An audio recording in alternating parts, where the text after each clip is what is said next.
What is the Quran?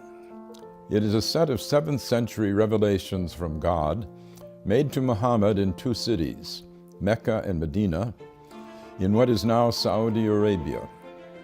It heralds the truth that there is only one God, not the many gods still being worshipped in ancient Arabia.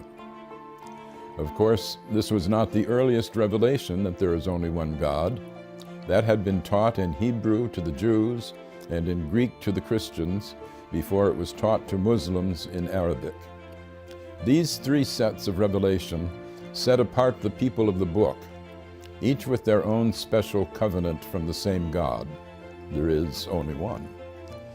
We believers in one God are on the same team, as it were, and should protect one another's places of worship, listed in the Quran as monasteries, churches, synagogues, and mosques, where God's name is much invoked.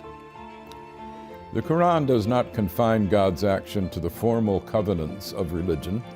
God tells us that He sends messages to all men all the time, beginning with Adam, who repented his sin in the garden and became the first prophet.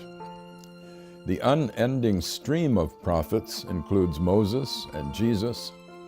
Muhammad himself is the seal of the prophets, not as canceling former covenants, but as confirming them. But the love of God is not brought only by human messengers in the Quran. Creation itself is a set of messages from God, which speak a divine code that we are told to decipher. God's intent can be seen in the beauty and power of the universe. Moses does not speak alone on the mountain speaks with him.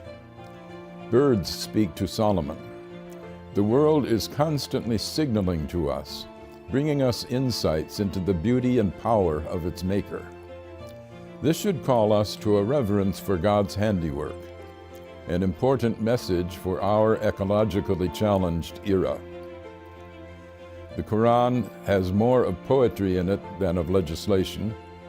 It sets ethical norms while stressing the need for mercy in our dealings with God's fellow creatures.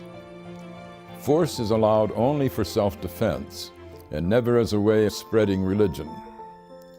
Commercial dealings with fellow Muslims or with non-Muslims should be meticulously fair and never extortionate.